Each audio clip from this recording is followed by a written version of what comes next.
Bismillahirrahmanirrahim. Assalamualaikum warahmatullahi wabarakatuh.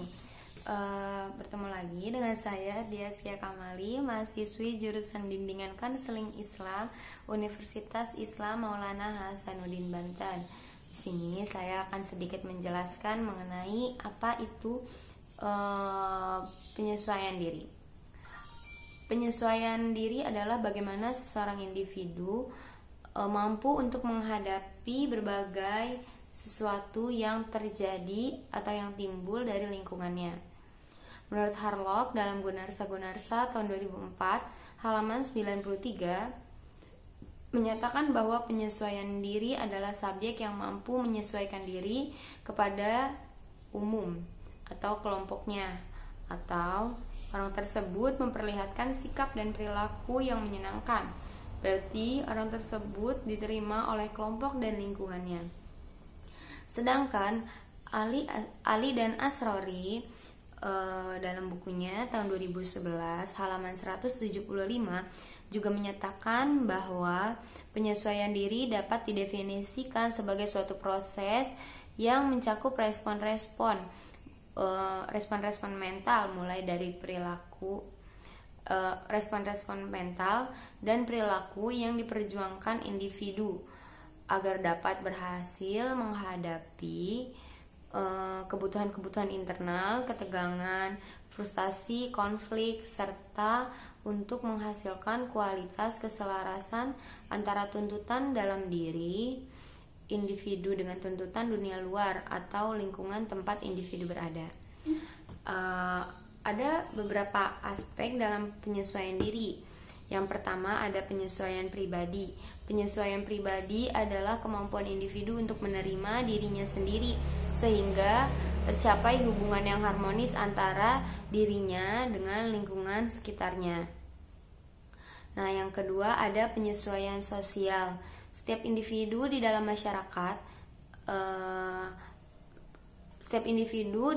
masyarakat tersebut terdapat proses saling mempengaruhi satu sama lain yang silih berganti. Dari proses tersebut timbul suatu pola kebudayaan dan tingkah laku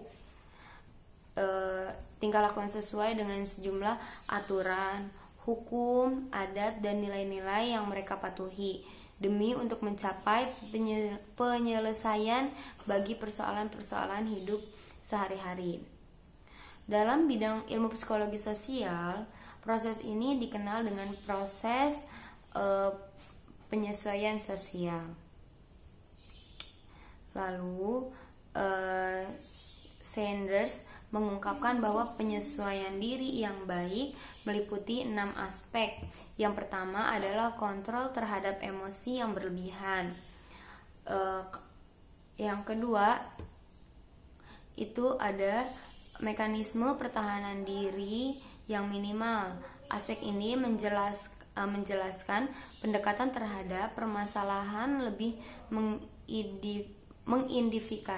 mengindikasikan respon yang normal daripada penyelesaian masalah yang memutar melalui serangkaian mekanisme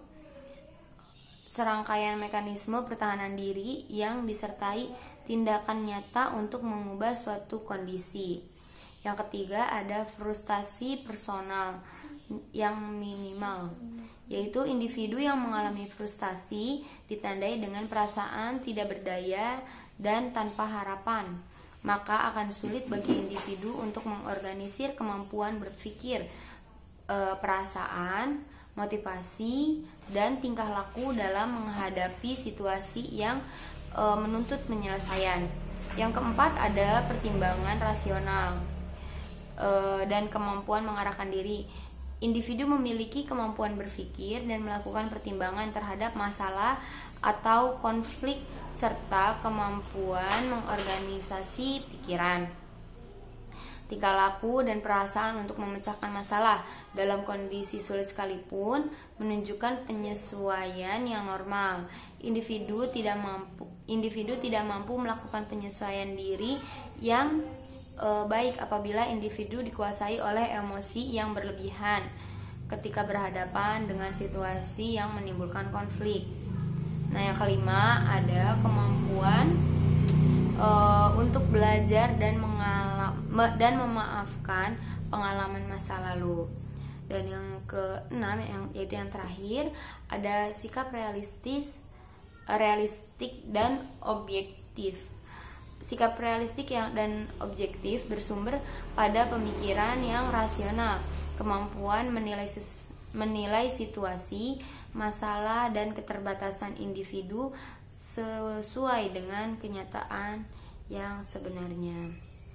Ada beberapa kriteria juga dalam penyesuaian diri. Yang pertama ada pengetahuan dan tilikan terhadap diri sendiri. Yang kedua ada objektivitas diri dan penerimaan diri. Yang ketiga pengendalian diri dan perkembangan diri. Yang keempat keutuhan pribadi. Yang kelima tujuan dan arah yang jelas. Yang keenam ada perspektif, skala nilai, dan filsafat hidup memadai. Yang ketujuh ada rasa humor. Yang kedelapan ada rasa tanggung jawab. Kesembilan kematangan respon.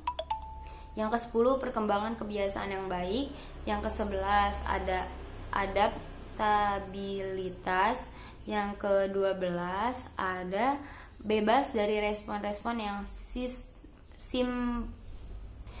simptomatis atau gejala gangguan mental. Yang ke-13 ada kecakapan bekerja sama dan menaruh minat kepada orang lain. Yang ke-14 memiliki minat yang besar dalam bekerja dan bermain. Yang ke-15 ada kepuasan dalam bekerja dan bermain.